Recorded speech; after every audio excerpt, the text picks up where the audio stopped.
Hello, everyone, and welcome to Conversations in Horror. I am your host, Kevin O. Powers, and this week we're going to be talking about a really classic 80s movie. It's called The Burning. And with me this evening, I have two amazing, talented filmmakers from Georgia. One is Dave Watkins, and the other one is Nate Hill, and they're going to give us their insights on this infamous and crazy little film called The Burning. Dave, tell everyone a little bit about your background and who you are.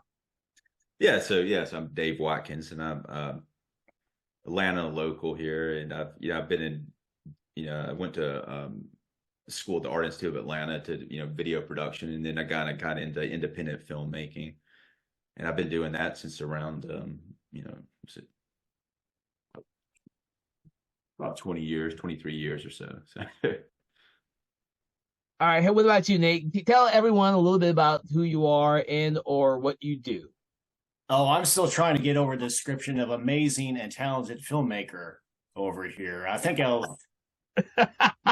when Kevin brought that up, he was really referencing Dave, but I appreciate that. No, man. My name's Dave. I'm from the Atlanta Metro. Oh, what?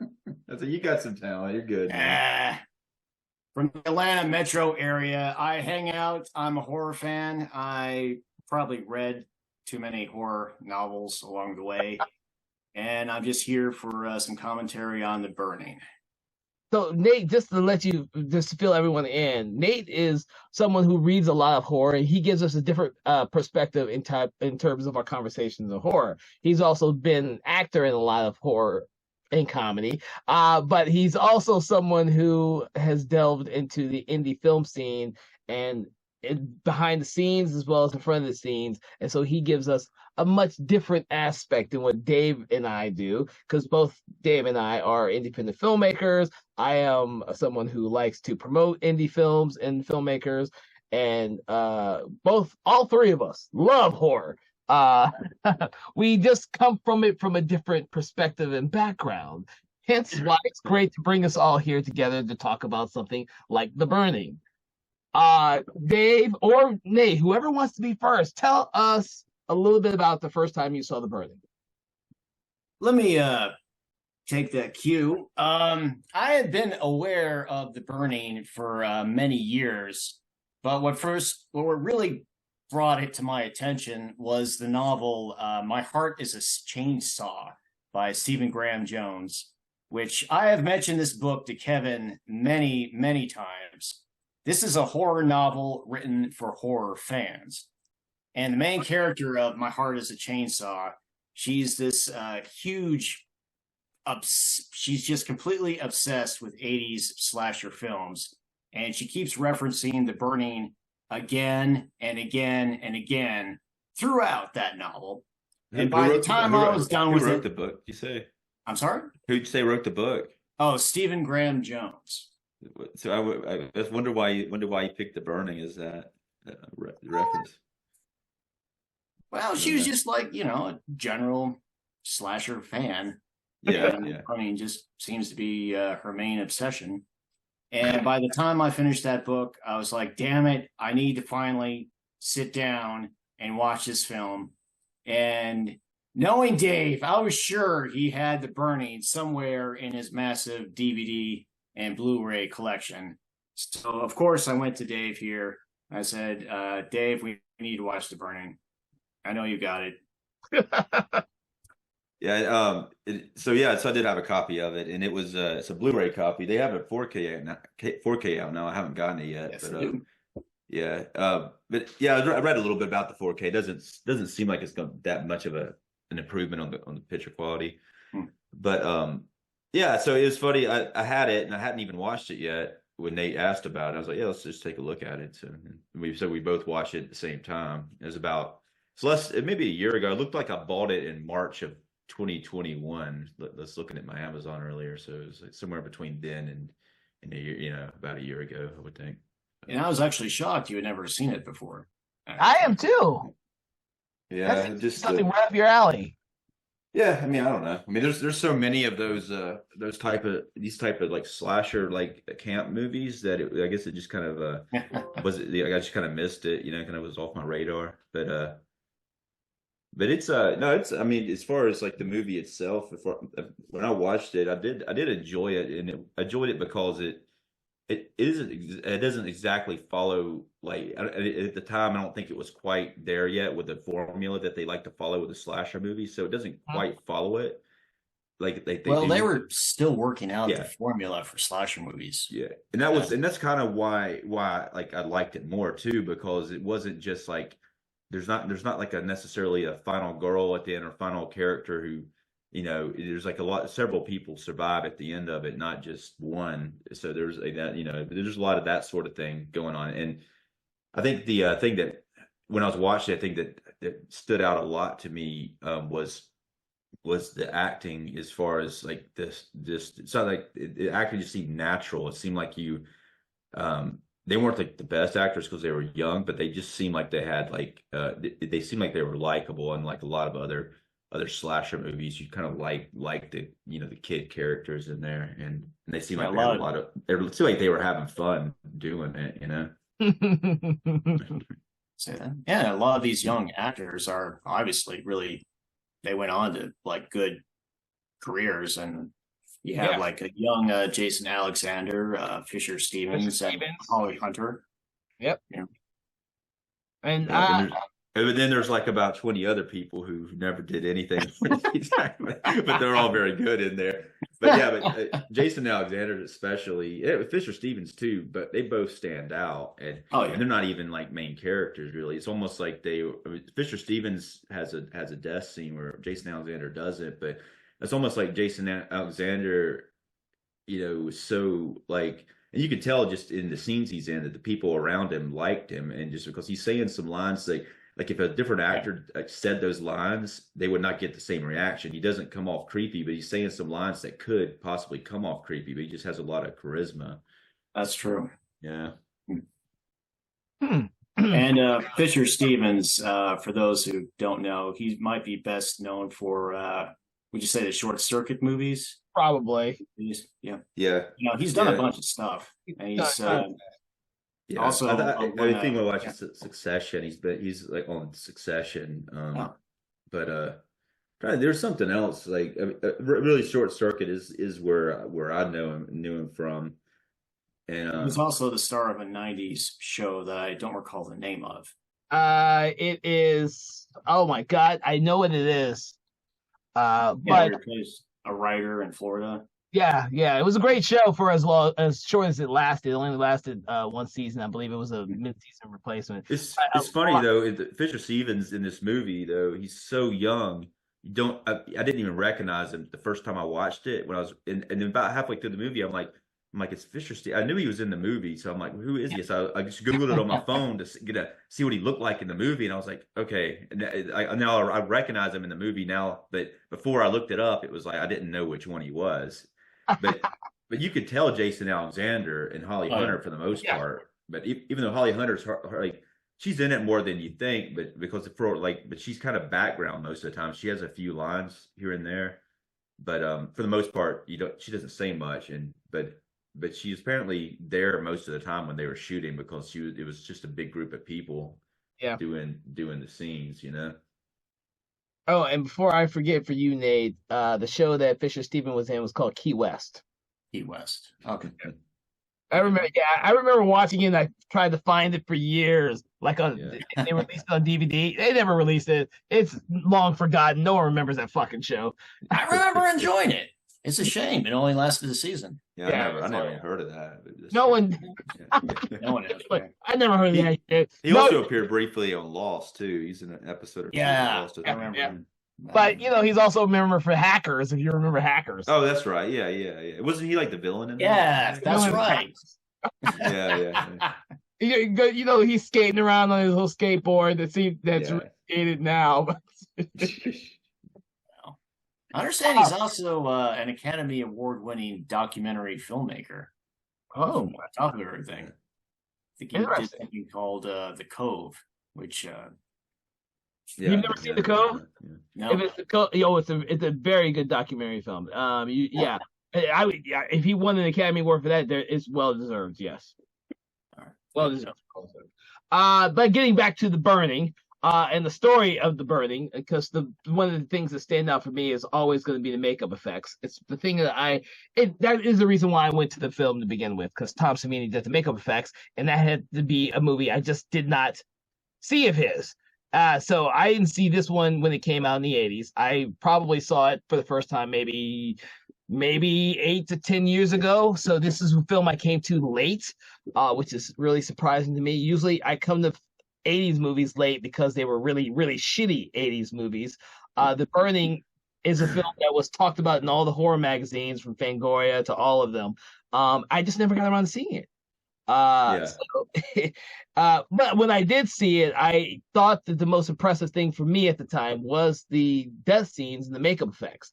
I wasn't really taken with the story as much because I wasn't in the mood for that type of, like you said, I always was anticipating it to be a regular Friday the 13th knockoff. That was my impression of the movie. People always call it a Friday the 13th knockoff, but apparently this thing was in pre-production when Friday the 13th first got released. This was it's, I don't know. It says, I saw an interview with Tom Savini, and he says that Harvey Weinstein is the one who came up with the story idea, and he had a treatment for it.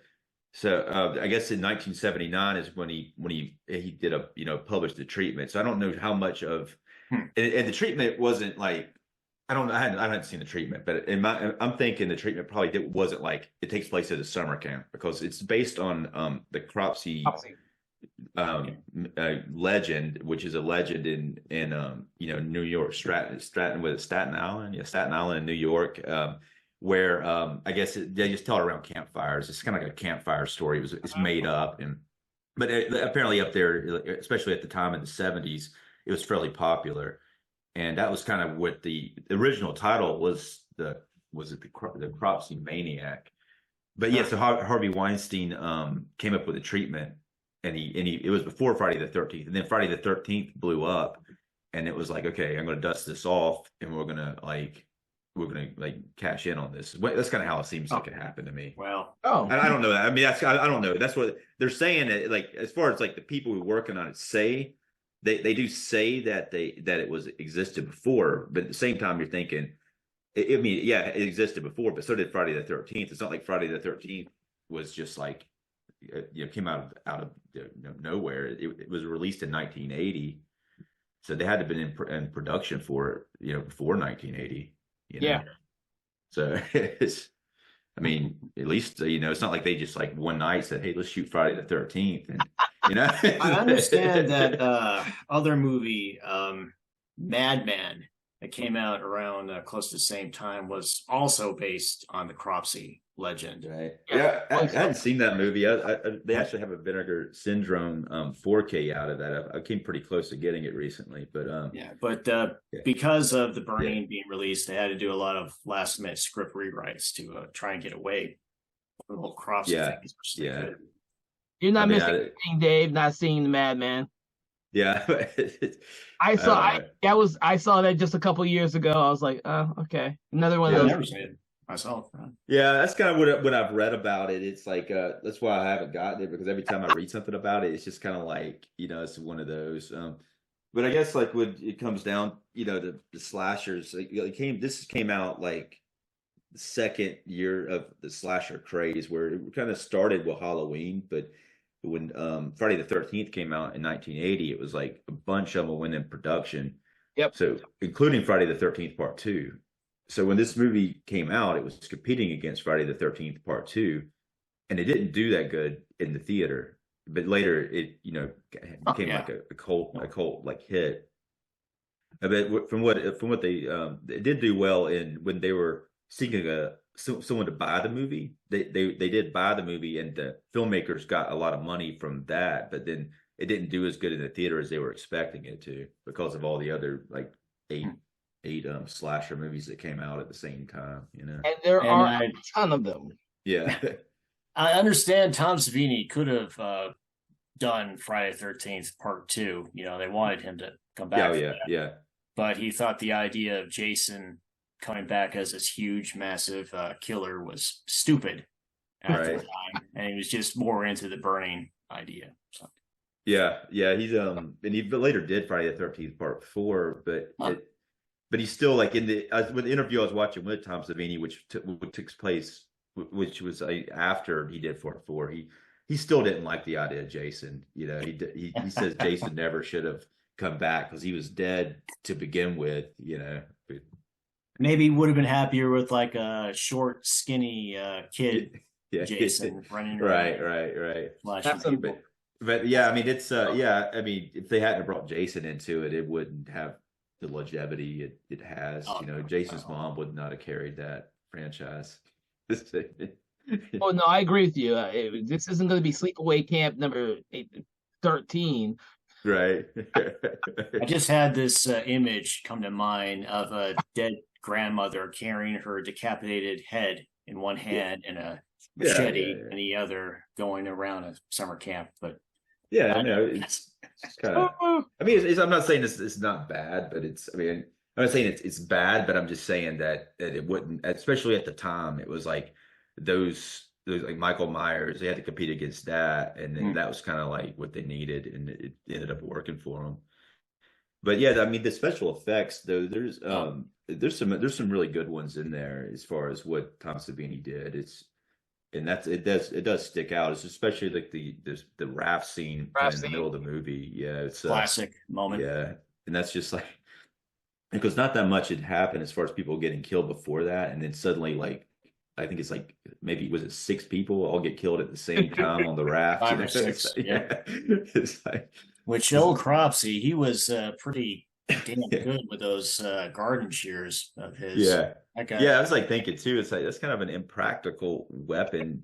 You know, I mean, it makes it work, but it's like in some instances, it's kind of like you swing it, and it's not like the sides are like, they're not like a machete. You know, they're the blades on the inside of the shears. But I understand that the director wasn't happy with how some of the guys he originally got to play Cropsey were handling that shears. He was very particular about how he wanted the light to hit those shears as he held them up like that. And he wound up being Cropsey himself in that one raft scene just so he could get it exactly the way he wanted it to. Right. Oh my God. Yeah. He said he wound up being Cropsey for most of the movie, but who knows if he's that's what he says. And I listened to the director's commentary. The director's name is Tony Malum, right? Malum, yeah. He's an English director. But he said, I guess what do you say? I mean, like that happens a lot of times. So really, like it would, I've seen it before with the directors, just especially when there's a killer character that you don't see, and then they just can't direct the person doing it to do it the way that they especially for the camera, and then they just have to step in there and do it. And it's weird the way it works out that way. I've seen it though. It's just like you can sit here and tell somebody 100 words and then they still don't do it, and you can just step in and do it like in 2 seconds. You know what I'm saying? Well, yeah. Well, if you know the history of Dario Argento's films, he did the same thing for a lot of his giallo films, where it was his hands, because he had to get them just away. But even like Quentin Tarantino did that in that one scene where he's choking the girl, you know.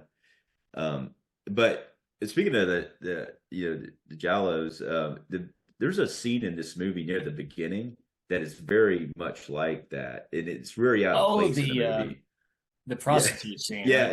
It's just like they had to throw that in there to like kill somebody. Like he gets out of the hospital after. First thing he wants to do. Yeah, and then he finds a prostitute who I guess apparently doesn't see his face until they get inside the room, and then freaks out, and then he kills her. It looks very much like Suspiria or whatever, that opening sequence, and it's even bust her head through the glass like that, you know. Honestly, I think you could remove that scene entirely, and you'd have pretty much the same package here, right? Oh yeah. Well, I guess it's another kill though, you know, but it's like kind of you could have like killed a cab driver or somebody giving him a ride back to camp or something like that. It would have been better. Gotta be a prostitute. Yeah. It's kind of it just doesn't seem very Cropsey like to me, you know, to kill the prostitute. You know, but the scene before the prostitute killing cracked me up. Because Yeah. that's the most hilarious hospital Oh orgy yeah. in a Yeah. horror film I've ever seen. Yes, yeah, they got these two goofy doctors, and it follows. It's like a one shot almost for the most of it. They're like walking down this hallway, and they're having this dialogue, and it's kind of a little different too than the rest of the movie. It's like Orderly is basically, hey man, you gotta see this guy. yeah, You're not gonna believe what he looks like. Well, keep in mind that this was the early 80s. So, people had not gotten into the whole slasher boom. They hadn't established all of these aesthetics yet. And everyone was throwing everything at the wall to see what would stick. So, right, yeah, there's some of that uneven comedy in here. There's some of this gross out horror, and because Tom Savini loves that stuff. But this was a much more subtle one because, like you said, it's not like we're killing one of these kids every 10 minutes. They wait to this great set piece on the when they're on the raft where he kills a bunch of people at the same time, which is not an aesthetic of slasher films. They usually get the people isolated, kill one. Get the next person isolated, kill them. And that's kind of like what happens. But this movie takes a lot of different approaches. I never liked the killing of the prostitute scene. I've always hated that scene. The couple times I've seen it, I'm like, why is this scene in here? I could have just as easily gotten from him getting out of the hospital to him showing up at the campsite. That scene. I mean, I like the idea. I do like the idea of him killing somebody, but even like say in Friday the 13th, that one girl gets killed before she makes it there. But I guess they didn't. But I mean, it was weird, and I'd even forgotten that scene until I was watching it again. I'm like, I don't even remember this scene. It's just like so like. But before that scene, I guess the opening sequence where they burn. Like, what happens is a bunch of kids in another camp. They I guess Cropsy's in there, and he is like a caretaker, like a drunken caretaker, and they don't like him. But that's like a lot of what you don't know exactly what's up with Cropsy because a lot of it's told as through a campfire scenario by another character later in the movie. So and some of the stuff he says during that you see happen on screen didn't actually happen. So anything he says could not be true. But Cropsy's in there, and the kids are playing a prank on him. They put like a skull with a decapitated head, which they never explain where they got that from. But they put dug up from a local graveyard. Yeah, and then he wakes up and knocks it over, and he burns. But the cool thing was it's just the burning effect, though. It was pretty well done as far as he gets burned and he comes outside and falls on the ground. It's pretty cool. Quick thing, actually, when the fire first starts, is actually Tom Savini's legs that are on fire in that shot. Right, yeah. Is that by accident or on purpose? Well, no, he did the shot because the actor playing Cropsy, he wasn't trained to do that. So, Tom Savini said he had to soak them in something so they wouldn't burn him, But it was but they had another stunt guy actually do this part where he walks outside. It wasn't Savini, but it was I hope it not. I mean, that would have been a pretty. Yeah, but I think the only time the actor who plays Cropsy is on screen is at the beginning and at the end when I'm pretty sure he is the one at the end where he has the mask on and during the climatic sequence, the burnt. It was not really a mask, but his face is burnt. Yeah. I understand Tom Savini had only 3 days to design and create that mask. He was never really happy with it. I guess it's not really. I guess it is it's not really a mask. I guess it maybe is some prosthetics or something. But yeah. Oh yeah. It's more like a melted candle than an actual burned victim. I think it looks pretty. It looks pretty effective. It doesn't. It doesn't look like like he was a burned victim per se, but it looks creepy as hell. It looks pretty crazy. Like. I agree with you, and that's probably why that's probably one of the reasons why it's become a cult film. Now, trying to explain the cult around The Burning, because it is a cult classic. A lot of people mention it, and the reason why I came to it is because of Tom Savini, but also, like you mentioned before, it is a precursor to what would become a cliche in slasher films. That's probably why it endures more than half the other slasher films from the 80s that are all the exact same or worse. Um, Yeah. but go ahead. No, go ahead. So like I said, I'm hoping that people check out The Burning, mostly because it has a quality that makes it endure longer than when it originally came out. Like we mentioned Mad Men earlier, and I think it was, I can't remember who released the Blu-ray version that I have, but I ended up purchasing it because I had read about it but had never seen it. There was a small cult surrounding that film, as among other films, but that ended up being what you would typically see in a slasher film. It is very much a typical slasher film with no extra qualities to make it enduring. I think it just is one of those films that is remembered because it was one of those 80s movies. If it came out in the 90s, no one would fucking remember it. I think in the Burnings perspective, if it was still made in the 90s, it would still be remembered because it didn't play towards the expectations of slasher films and audience members. So I think I think something about The Burning though that it's interesting is that it was like Harvey Weinstein's first movie. Yeah. As a producer, and he got his brother, like Bob Weinstein, as one of the writers on there. So but it's like the first movie that they really were getting into. And I understand even back then, knowing what we know about Harvey now, even back then he was using his position to pressure women into having whatever he calls sex. That's new. Well, we won't get into the Weinstein debacle, but that being said, I will say that the Weinsteins did usher in a whole 90s thing of horror with the mentioned films and everything else, and The Burning is where their interest started.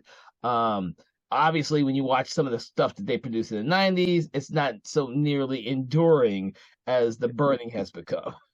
They do have. I mean, they did produce a lot of good movies. Their list of movies is pretty impressive. But it's I don't know. I mean, you can even see in the interviews when people are talking about them. I think it was pre the scandal, but they do. The people who work with him. I mean, probably not the the actresses or whatever, but the crew guys. They did have a respect for him, and they for what they brought to the table and how their enthusiasm of the projects. At the same time, you can tell they were kind of annoyed about it because the editor was talking about how they would come into the editing room. And then like what they do. Yeah, but he's like, I'm not used to having a producer in the editing room. And it was like, I guess they got, they pretty much kicked the director out eventually, But I hate to say this, they did that to a lot of movies that they produced in the 90s. This one of the reasons why the 90s movies a lot of them don't endure nearly as much as the ones they did in the 80s. Like I'm sure that with The Burning, they were like, oh well, hell, we're just catching on the bandwagon of Halloween and Friday 13th. Do whatever you want as long as you're killing a bunch of people, and we have a movie. Quick note. Red, actually, I understand there was originally planned to be many more shots of Cropsey throughout the film, but the director made the call during the editing phase that they would put that reveal off as long as possible until the final climatic scene. Oh, I think it was definitely a good call. I mean, it worked in the favor of the movie, and then they a lot of times had That's another thing about this movie too. Especially during the first maybe 45 minutes or so, there's a lot of fake out scenes. Like you'll see somebody watching somebody, and you think it's going to be Cropsey, and it's like this other character who's kind of for some reason a creep a little bit, But the Woodstock guy. Not Woodstock. Wrong character. It's like he's like the guy who's in Fast Times at Ridgemont High, he's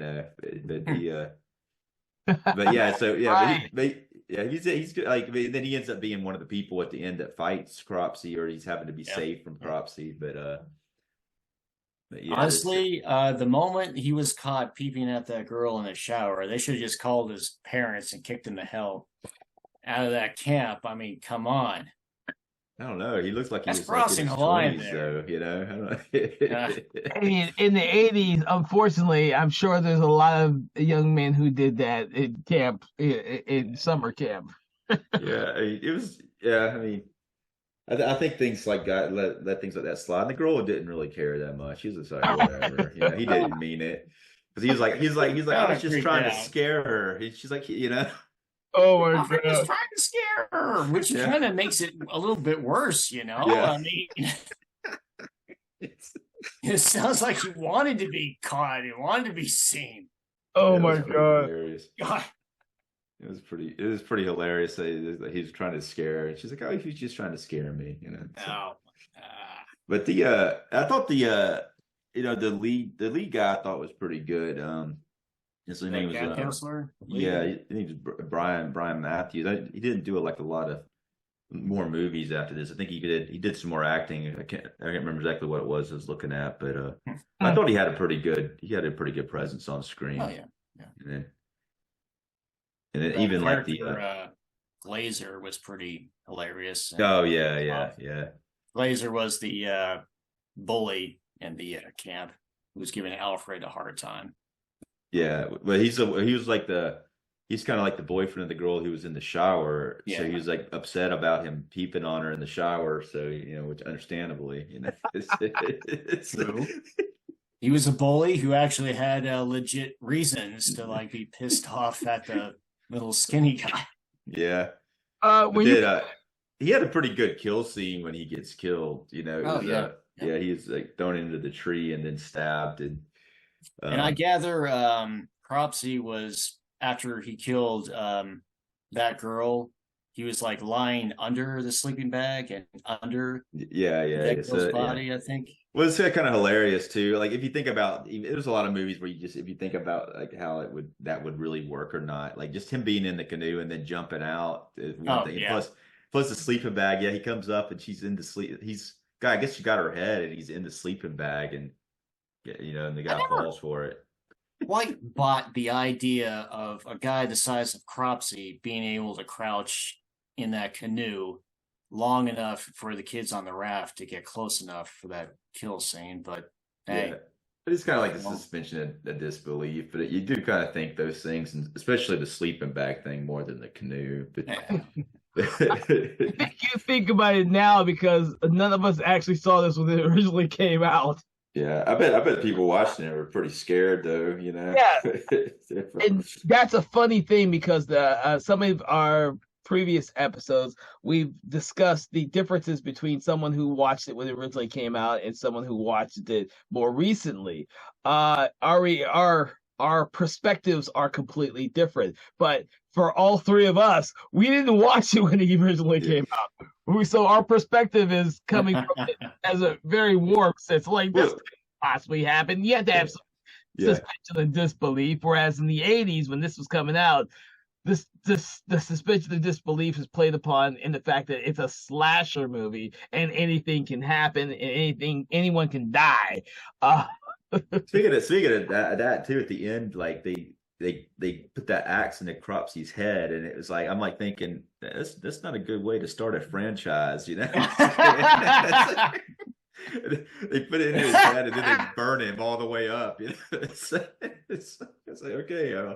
I think they tried to salvage it at like the very end in that epilogue sort of campfire story where the council's talking about how the spirit of Cropsey is still out there in the woods.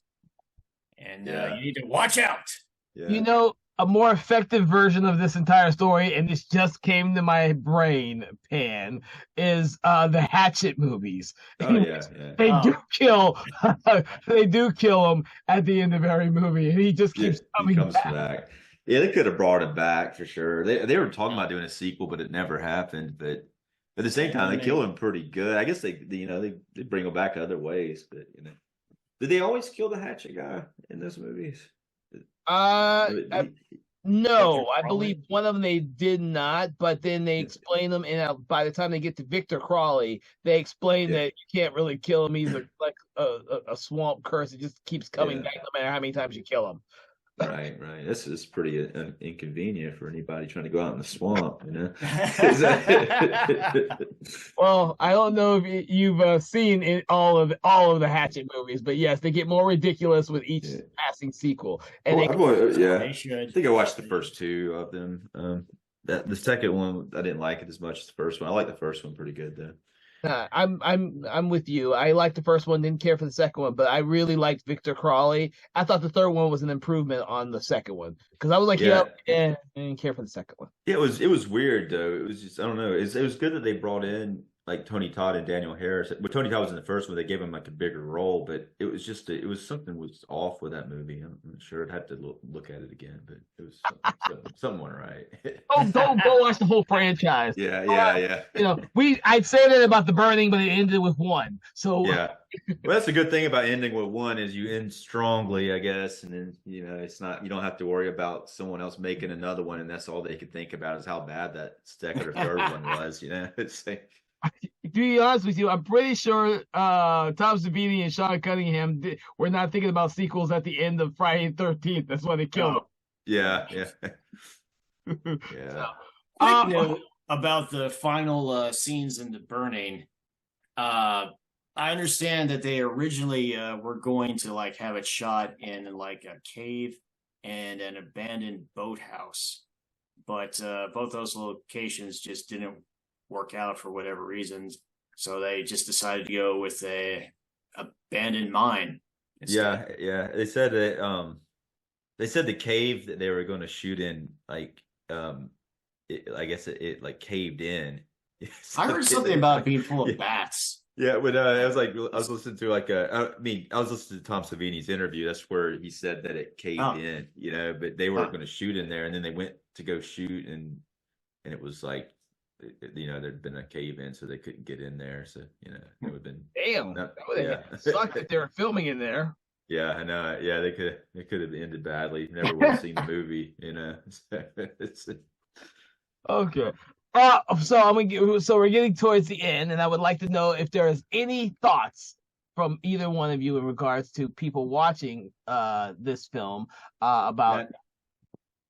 Well, I guess if you're going to watch the movie, don't listen to this since we pretty much like spoiled the whole thing.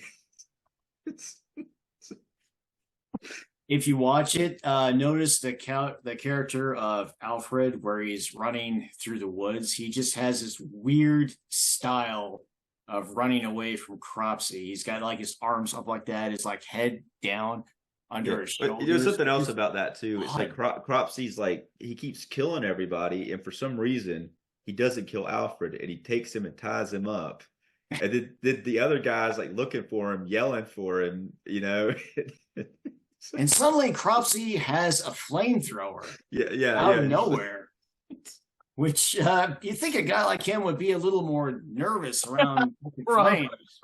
Yeah, but I mean, I guess these kinds of things you just kind of like gotta go with when you're watching the movie. But I think the movie, I like the movie. I think I like and mostly because what I said, like there are two things. Like you said, that the special effects are really well done, especially for practical special effects, and then and also the cast and the. It's not even necessarily that they're the best actors, even though some of them are good actors, but it's just the way it feels like these are like they're more likable than most of the time when you watch a slasher movie. They're more likable than that. The most of the most, especially in that time period. Okay. How about you, Nate? Anything else? Are you good? I think it's a movie that just worked out better than they expected, and it's a shame that it didn't make it more money at the box office. Yeah, well, I like to say that, the thing is that new generations go back to reevaluate some of these films that have become cult films. The Burning is one of them, of which, because it has not had a proliferation of sequels, will remain one of those almost forgotten films, except for horror fans or horror enthusiasts. Thankfully, it is this film and not Mad Men or Chill Factor or any of the other 80s movies that I've had to watch over the last year that have completely been forgotten about. So there are a lot of 80s movies, slasher movies in particular, because the 80s had their heyday with the slashers had their heyday in the 80s. There's a ton of them out there. I am glad that The Burning is one of the ones that people remember because the makeup effects and special effects are amazing. The story does not follow the conventions of other slashers because they had not set those conventions yet. And generally it has some suspension of disbelief before you get to some of the later films. But in the 80s, we didn't care. We cared about, being scared. We cared about being surprised, and The Burning did that. Gratuitous nudity as well, it seems. I mean, that was a pretty big deal, but I digress. Well, the thing is, these campfire or camp movies about kids in the middle of nowhere who are terrorized by a slasher of some type became a cliche, and they became a lexicon of slasher films throughout the decades, the 80s, the 90s, the aughts, and now when there's a resurgence of these slasher movies due to the fact that we have Scream, which is highly successful and it was self-referential, and now we have people who are learning to appreciate these movies. Thankfully, this type of self-referential themes were not in the 80s yet. So you just have to watch these movies with, as you've said, a suspension of disbelief that this is what scared audiences in the 80s. Some of them are effective, some of them are not so effective. And unfortunately, an entire genre had a quick rise, a faster fall before it was reinvented with the Scream movies. So, but that's my 2 cents about this. I'm going to continue watching all the shitty ass 80s horror movies until I've seen them all. And you can always catch my reviews on various social media sites and probably here eventually if it's a good one.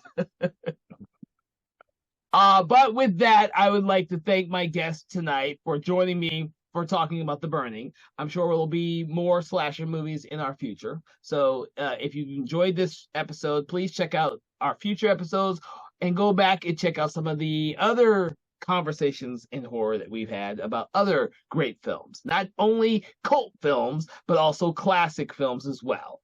I want to thank everyone for joining us this evening, especially my 2 guests, and everyone have a great evening. Conversations in Horror is a Broken Lighthouse Pictures production, produced by Kevin L. Powers, executive produced by Kelly A. Inoka, and originally filmed via Zoom technology. Conversations in Horror is hosted by Kevin L. Powers and co-hosted by various horror film lovers and filmmakers. To learn more about Mr. Powers, please make sure to check out his Patreon page and other social media platforms. Conversations in Horror is copyright 2024 Broken Lighthouse Pictures production.